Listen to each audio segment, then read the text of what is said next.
The episode opens with, a young man talks about his ordeal 5 years ago. Apparently, he had been bullied and this prevented him from leaving his room. He had lost hope in life and had begun to live his life aimlessly, while spending his time playing video games. At that moment, a bright line shone that teleported him to a different realm. Getting there, he is met by a girl in white, who congratulates him for being selected to be reincarnated after careful consideration.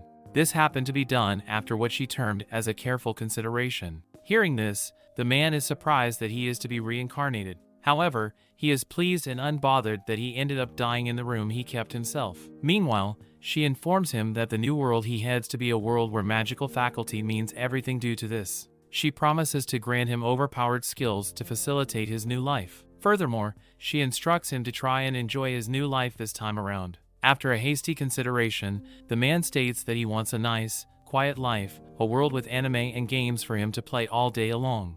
This coupled with the chance to doze off without realizing anything. This life, he believes, beats every other. Then he agrees to be reincarnated. While he is being reincarnated, he is determined to use the skills the angel has promised him to live a very lazy life. Shockingly, when he opens his eyes he realizes that he is a baby. While it would seem fortunate he is born to royalty, seeing him the queen is excited. On the other hand, the king is pleased most, especially since they thought of a prince who would take after the both of them would be really impressive. Looking at the prince's chest, he sees that he bears the royal insignia on his left chest. With this, he doesn't doubt the fact that the child is theirs. Meanwhile, the man, seeing that his parents are royalty, consoles himself with the thought of being eighth in line for the throne. However, the king immediately orders for a magical assessment of the prince. He seeks to know what the maximum mana level of the prince is. He believes this will be very high since the prince is being born to the Flash princess who had defeated the Demon King. He believes this will make the prince mana level to be at least 40 or 50.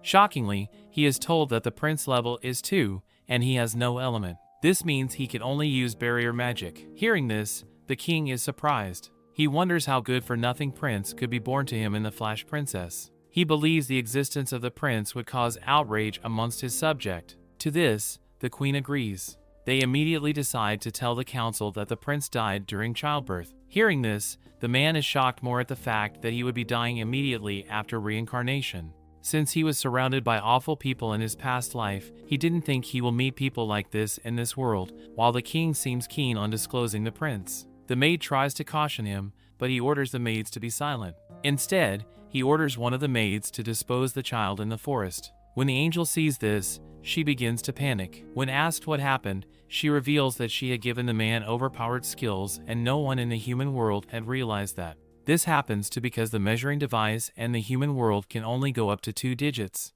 Also, she had forgotten to give him an element. I know you're curious about what she set his level to. Well, she set it to 1002. That is an outrageous number for a human. Shortly after, the man finds himself in the forest, placed in a basket alone. He remembers the mage had saw it. He can use barrier magic to save himself. He tries to use the barrier, trying to figure out a way to visualize it. On his first rule, he comes up with Jack Cuboid. This makes him pleased that the thought that magic can be so easy. Furthermore, he finds out that he can enlarge it and give it a different or color. He tries to make the cuboid into different or shapes and realizes that he can make it into anything he thinks about. Just then, he finally tries to use it for himself and is able to shield himself with it. Then he raises the cube with him in it, and surprisingly, it works. This makes him realize that his power is more useful than he had thought. He believes it doesn't eyes mana. This makes him confident thug if he is attacked by a wild animal he can defend himself. Surprisingly, his thought is cut short as he is attacked by a large wolf. The wolf tries to eat him up and it ends up biting the cube around him. Seeing how functional the cubes are, he decides to create a bunch of other cubes in a bid to attacking the wolf. Unfortunately, the cubes are small and no effect on the wolf. Since this doesn't do damage to the wolf, he decides to use something bigger. He makes use of the cubes to lift multiple trees, which he throws at the wolf. The trees fall and the wolf and it also easily stands up. Then he decides to go bigger.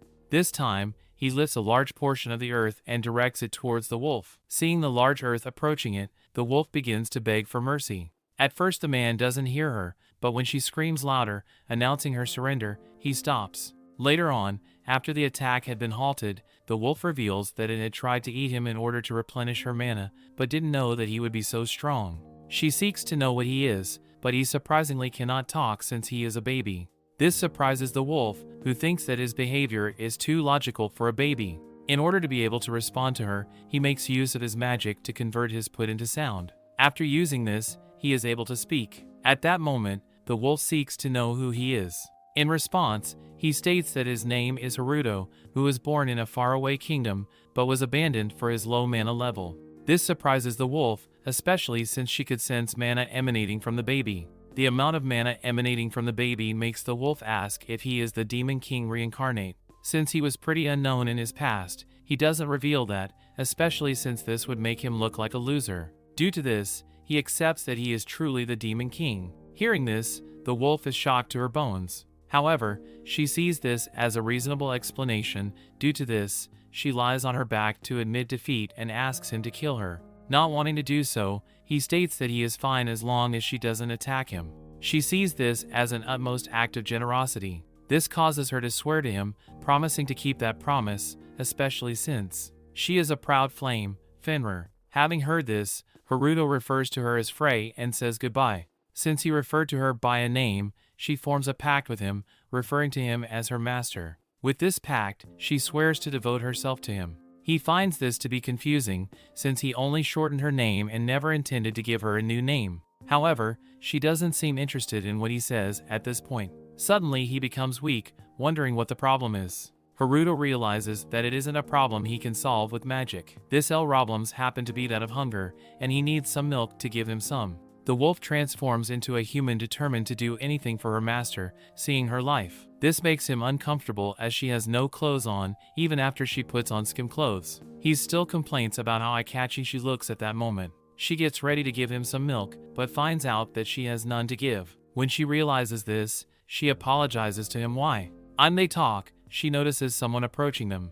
Just then she asks for permission to kill them. However, Haruto cautions her not to do so, and he learns how to communicate. He urges her to ask them what they are after. Then he uses his magic to create a link with her to tell her what to say. Just then, the two are approached by a man who claims he is a relative of the baby's parents and had come to save the child. He tells them a story of how his wife was unable to give birth to a child and asks to be allowed to take the child. Flay refuses. He offers to give the child the milk he needs. Seeing this, Haruto is hungry and wants it, but she insists that he doesn't need it. Eventually she agrees and they follow the man to his house. Years later, Haruto has grown up and now living with the man. He finds himself with a new sister and a mother who loves him while he tries to blend with the family. The little girl doesn't want to be friends with him since he wants them to be close. The mother suggests that he gives her a gift. Meanwhile, alone in his room, we realize that he now has a clone of himself which he has magically made. He intends to use this on the occasion of his departure.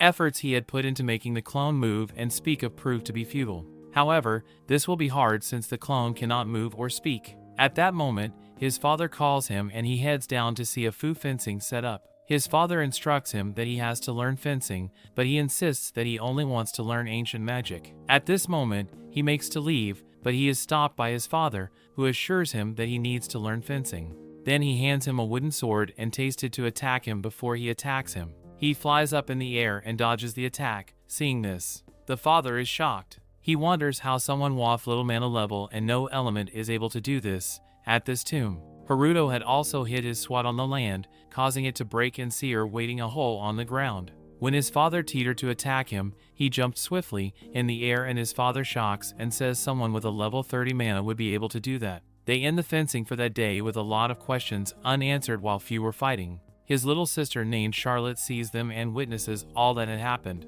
She too is shocked at the kind of skill shown by her brother. The man takes to teach him some sword fighting skills and realizes how powerful he is. This makes him realize that he could be a demon. Later on, when he tells his wife about this, she believes they can still take care of him. He tells her about how the hill could be the offspring of the Demon King. This supposes us, since he had said earlier that the child was related to him. Does this mean he is related to the Demon King? The mother seems to be so bothered about guys that it gets her thinking. Even though Haruto is not her child, she is left with nothing but a heart of worry towards all that his father had told her. They however come to the conclusion that the boy could be raised as a human and taken care of. Apparently the young girl is hearing this and ponders on the thought of her brother being a demon. This makes all her astral tins about him a reality. She is left with the thought of her brother being a demon or a human. That brings the episode to an end.